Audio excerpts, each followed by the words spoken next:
These scenes of devastation from the collapse of a dam in Laos have only served to amplify the growing chorus of opposition to the country's vast hydropower ambitions. The ZP Nam Noi disaster, the second collapse of a dam in the country in the past year, killed scores while displacing more than 7,000 people in Laos alone. The government in Vientiane sees hydropower as the ticket to economic growth for the tiny impoverished nation. It plans to build some 140 dams in total on the Mekong River and its tributaries in its quest to become the battery of Southeast Asia, according to regional water experts. Brian Eiler, an expert on transboundary Mekong River development at policy think tank the Stimson Centre, told VOA via Skype that the collapse is just one of many recent shocks to this plan.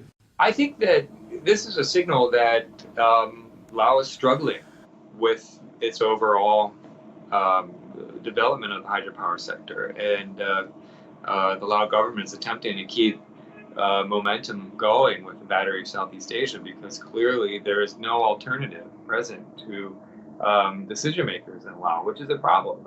All of Laos' eggs are in one basket on this hydropower binge. The Lao government has blamed shoddy construction and announced a review of all existing hydropower projects before any new dams are green-lighted, a move welcomed by experts like Eiler. In step with the notoriously secretive practices of construction firms in the Lao hydropower industry, the South Korean company that built the dam declined to speak with VOA.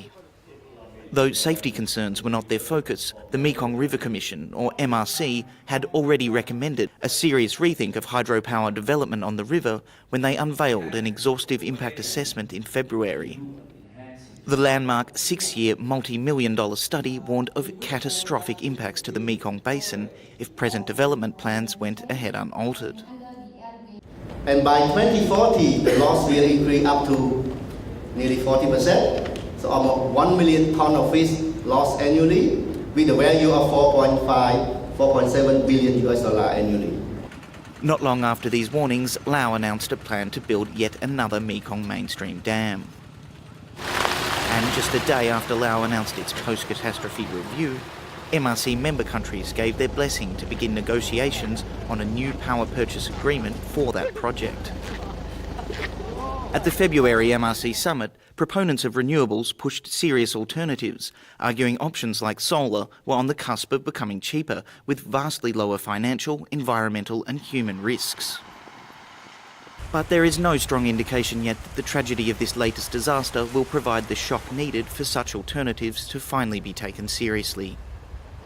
David Boyle for VOA News in Uttapu Province, Laos.